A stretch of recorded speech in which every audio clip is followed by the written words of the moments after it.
Well, That's awesome. I got my Jeep back.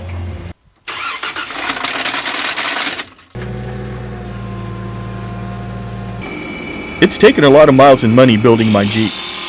With the help of friends and family, it's finally just the way I want it. But the entire process took over 200,000 miles to complete. I've worked hard over the years to maintain my Jeep and fix problems quickly before they became bigger problems. Yeah, that thing's in there. Kind of cockeyed right now. I'll have to square it up. I'm hoping this Jeep will last forever. But I guess nothing lasts forever. So I called AAA. They're sending somebody out, and they're gonna tow it to Via Automotive. Luckily, my wife signed us up for a premier membership with AAA, which includes a 200-mile tow once a year. I've never needed to use the services AAA provides until now. I'm so glad we have it. I feel like every time I go to Mount Pinos, I end up at Via Automotive. My check engine light came on my way home. It was a misfire on cylinder number 4. The mechanic said that I had a bad coil. I had him change all the coils, all the spark plugs, and the injectors on cylinders 2, 4, and 6. I changed the fuel injectors on cylinders 1, 3, and 5 last year. Hopefully I'm done with repairs for a while. Come on, buddy. Not long after replacing the coils and fuel injectors, my Jeep developed a ticking noise. I took it to my local repair shop, and they diagnosed and repaired it quickly. Like this one here, it's nice and tight. Okay. It's not moving around. This one here, And that's moving. That's the ticking noise? That's the ticking noise. One way or the other, this one's got to get replaced. But it doesn't look like... Is the camshaft bad? No, it doesn't. It looks like it's starting to. You can kind of see the edge right here, where it's a little chewed, but it's not grabbing the end of the pick. So it's still smooth through there. So I need a rocker arm then, basically? You need a rocker arm. You got real lucky on that one that you brought it in when you did, because that was going to start to eat that camshaft. So. And everything else looks good. Actually, yeah, it looks real good. You don't have a lot of tan color anywhere. I mean, you've got a little bit, but it's not sludged up. There's not junk anywhere. We'll check those galley plugs again just to be 100% sure they're super tight. I don't have to take it all apart to do that. But yeah, that's definitely our ticking culprit. So you can see just barely right on these. So this is the good one, right? How it sticks up past the edge. And this is the bad one where it's flat. It's supposed to be up there. You can see it's wobbling around everywhere. But right here on the edge, there's little shiny spots. Like right there, and right along there. And that's where the cam was just starting to hit. So if you'd have left it ticking like that and drove it for any longer, this would have started to eat into the camshaft and eat that camshaft lobe. That would have been the end of the game for that camshaft. Once that lobe starts to get eaten up, that's that. Camshafts are what, like $800 probably? Pretty expensive, yeah. I think the last one I did where I had to do a full set of camshafts, the bill came out to almost $5,000. So it was definitely not a good day for that person, but it's cheaper than a new car. So that's why they say when your engine starts making noise, stop driving it? Yeah, pretty much. I mean, this was one of those things where you did exactly what you should have done. On your Jeep, you've got interaxle seals, pinion bearings, carrier bearings, everything in the front is fresh. The ring and pinion, the carrier, the spider gears, all that stuff is fresh in the front, ready to go. You do have the extra weight, so the 456s should improve fuel mileage. They should give you a little more pep. The Jeep should feel a little more peppy. The rear end, you got new axle bearings, new carrier bearings, new pinion bearings, all new axle seals, pinion seal, everything basically in the rear was new except for the axle shaft itself. Okay. So that's, good peace of mind. And then while your axle shafts were out when we were changing the bearings and seals, because they have to be cut off and repressed on there, we inspected the axles, so there's no twisting of the splines. The seal surfaces are in good shape. So basically everything is is good. And so you have a nice, good, solid platform for another 200,000 miles. I started having numerous episodes of the Jeep running hot or overheating during long distances over the summer. It appeared to be a bad thermostat, which was replaced 3 times over a 2-month period. It seemed to fix the problem, but only temporarily. I chased the overheating issue all summer long without a definitive diagnosis. The mechanic even checked the transmission fluid filter to rule out a clog, which can cause overheating. They replaced the radiator cap and did a block test to check for a head gasket leak, which the Jeep apparently passed. My Jeep was great except for running hot and having a cracked windshield. I got the windshield replaced at a local shop because Safelite wouldn't do it. Apparently I had too many accessories in their way. I continued my long drives to the fire tower without any hiccups. I wasn't hoping for a breakdown, but I did hope that the reason for overheating would reveal itself. In between shifts, I went to the only repair shop on the mountain for a second opinion. The mechanic did another block test, which appeared to be a possible failure. I feel like it did make it lighter, which is still a red flag. Is it? Yeah, it shouldn't change color at all? change color at all. It should stay that dark blue color it was when I first put it in there. The Jeep was dumping coolant into the overflow reservoir. I had to keep transferring coolant from the reservoir back into the radiator with a turkey baster and milk jug. My local mechanic wanted me to come back in for another hydrocarbon block test.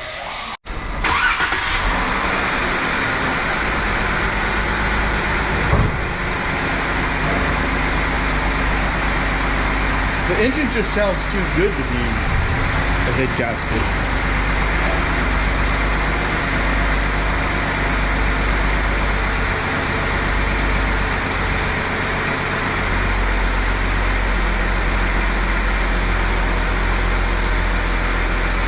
That's changing color. That's the color you don't want to see.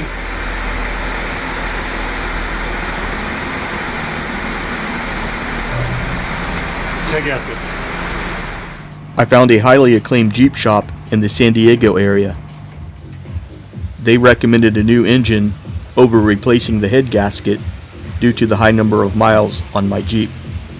I agreed and paid for a remanufactured Mopar engine, radiator, water pump, alternator, and other parts to try and make my Jeep as good as new.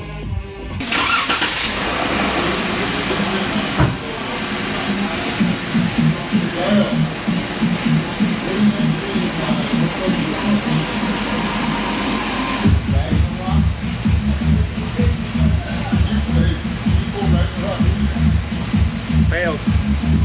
Saw it? Yeah. What's the word? So the word is obviously it failed the block test. So it changed color, indicating that you're tested positive for hydrocarbons in the cooling system. Okay. So with the mileage that you have, 200,000 miles, over 200,000 miles, probably a good idea rather than just pulling the cylinder heads, putting in a factory long block for the fact that will come with a 3-year, 100,000 mile warranty on the entire thing, rather than just the heads. And I would hate to see that if you just did cylinder heads on this, that say in a short time down the road that you would end up having to put an engine in it anyway. So just the best bet with the mileage that you have on there is best to do a long block. You made the right choice, yeah, in my opinion. And I made the right choice coming here. Yeah, so I think so too. I have, the whole process is scary for me, so. Well, I have comfort in knowing that it's in good hands. Thank you. Yeah, that means a lot. Once you have somebody that's, like I say, that's a qualified technician, somebody that was trained in your vehicle specifically, it creates a lot of comfort, as opposed as to somebody who's just been trained in, say, general automotive repair. Mm-hmm. You know what I mean? This is somebody who's been factory trained on your vehicle specifically.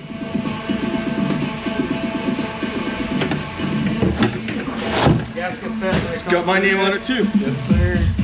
All right. It's all here. Covered up.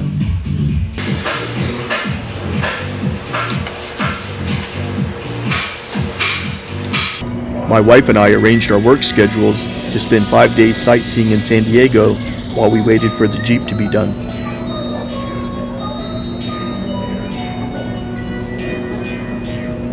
Your Jeep isn't just a vehicle, it's a part of you. When it's in the shop, it feels like you've lost a piece of your independence and your identity. That rig holds stories. Every trail, breakdown, campfire, and sunrise you've ever chased. You don't just drive it, you live through it. So when it's gone, even temporarily, there's this quiet emptiness, like your adventure partner is missing in action. I needed to find something to take my mind off this downtime, and this is what I found.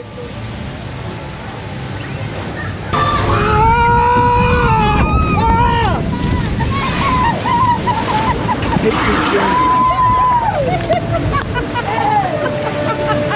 not funny. That's it? That's it. Or you do it again? Oh wait, no, I think there's a roller coaster portion to it. What? I think there's a roller coaster portion to it. Shit. I hate this.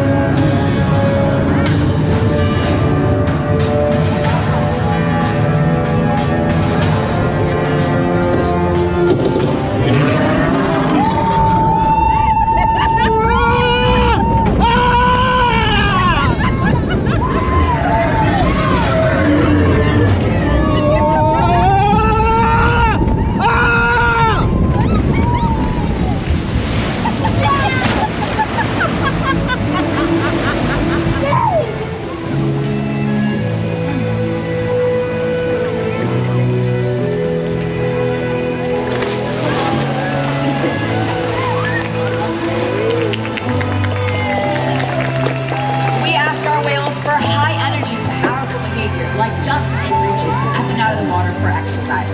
Their overall health and wellness of our whales is the most important part of our job.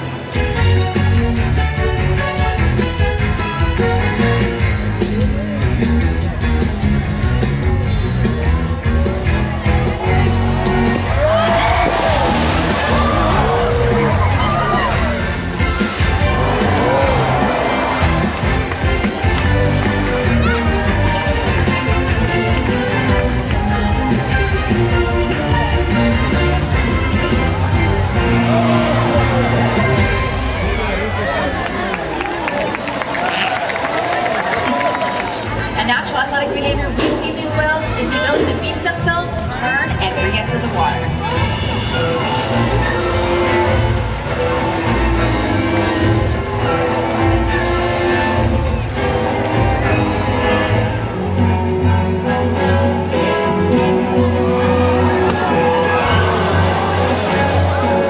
Alright, it looks like we have our youngest whale here. He's about 6,000 pounds. So let's see if he can make a wave. Oh boy, hold on tight, okay?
But when I was removing the oil pan yesterday, I saw up into the pickup tube, and there's a broken plastic off the timing guides. There was another one bigger, but it fell into the pan. But yeah, so What does that mean? your timing guides probably, they were starting to crack and break off. So eventually they'll come apart and clog up your pickup tube and starve your engine with the oil, with no oil. On my old motor, Yeah, were the valve covers leaking? Oh yeah, they were leaking. And what about the rear main seal? Could you tell if that was leaking? No, that one was actually dry. It wasn't leaking. Okay. Yeah. Your oil pan, because it's just silicone, and the back part, it was already coming off, so you can see it kind of starting to leak out. When I was removing it, oh, it's right here. So it's just like silicone that's on there, and then right here you can see it, how it was already starting to run out. Okay. Yeah. But looking inside that, there's not a whole lot of sludge, right? So No, it's perfect. it's a clean motor, right? Yeah.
all four of our adults are expecting this summer.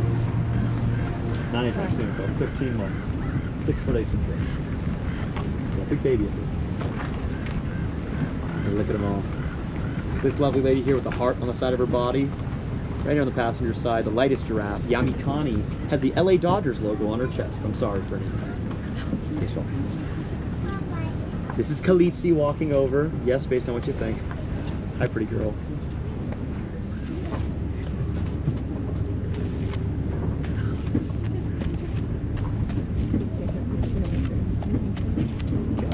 We got something there. Sure, his shot looked a lot cooler. Nane, what you doing, girl? Watch yourself. She knows that. I know she does. See the tongue is on the giraffes, folks? Here's a rule of tongue. Elbow to my fingers, length of a giraffe tongue, on average. Upwards of even 21 inches, so very long. Good for grabbing leaves. You joke, bud. Oftentimes, guys, actually, my favorite time to come here to the park, genuinely, when it rains. But therein lies the problem. When it rains too much, all the roads get washed out. Kamaria's name means beautiful like the moonlight, and her mother's name, Kianga, means sunshine. Pretty girls. We'll give you some room, Mama. Don't worry.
When your Jeep is in the shop, it's more than inconvenience.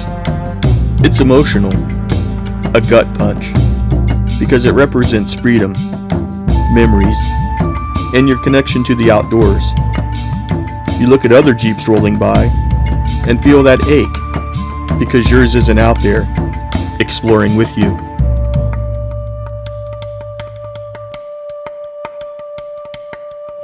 Scared me. I thought I had extra parts. Well, actually, I do. Yeah.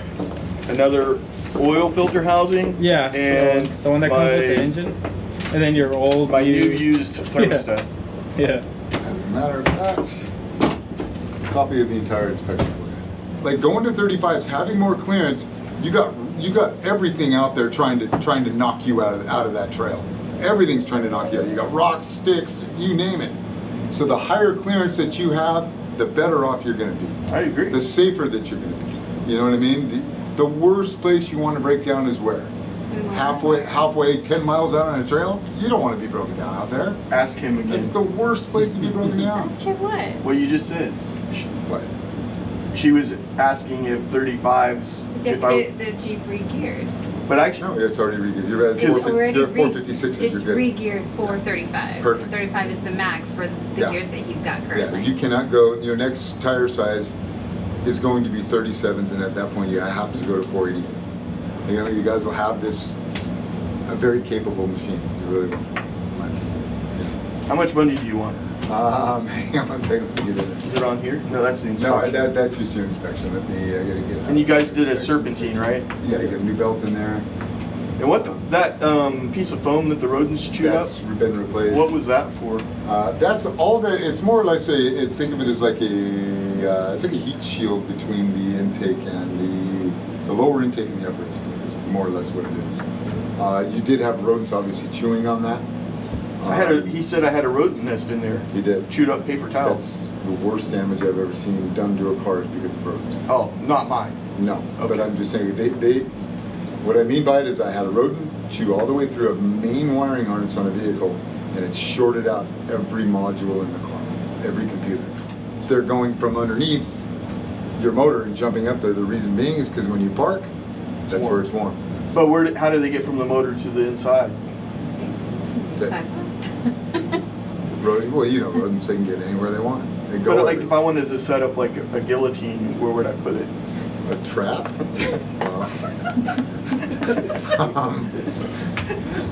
That's totally up to you, but I would just prefer that you spray something just to keep them away. You know what I mean? So that's what I would do anyway. It was actually pretty awesome. So it went in easy and Yeah, went in smooth. it's as good as new. Yeah, it's running good. All right. Yeah, running great. Took it on the freeway. Around here, around town, runs pretty good. Pretty awesome. Yeah. Thank you very much. I appreciate You're welcome. it. Sorry, I'm all I got you dirty. something for you and your family. Oh man. All right, Dude, thank you so Yeah, much. You're welcome. Thank you guys. Yeah. Thank you. Well, That's awesome. I got my Jeep back. Right on. Thanks to Santos. All right. Shift, yeah.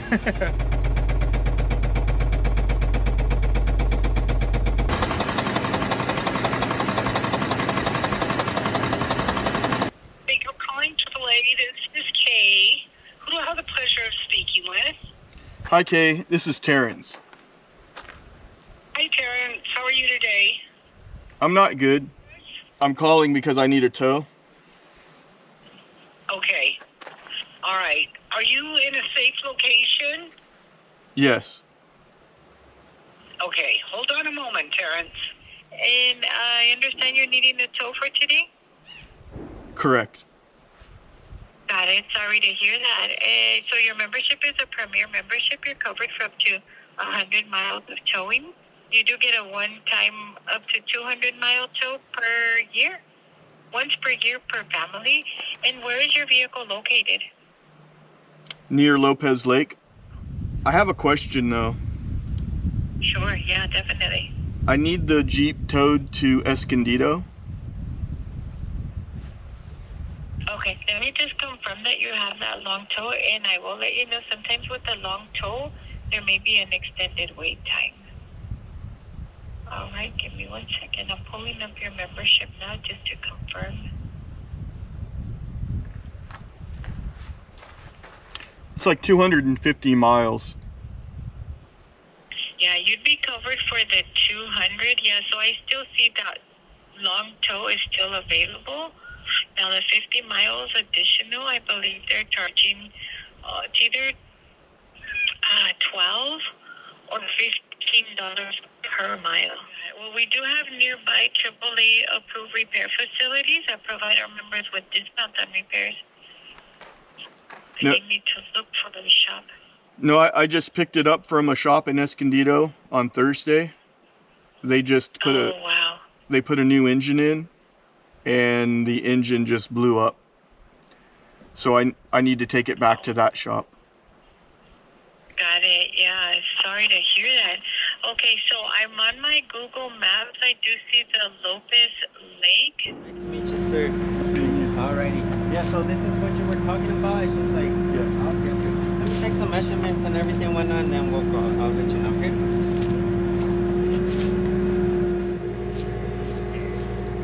I had to talk to my manager. After all the hours, the money, the hope, I started it up, and for one brief day, it felt like everything was right again. Then the sound changed.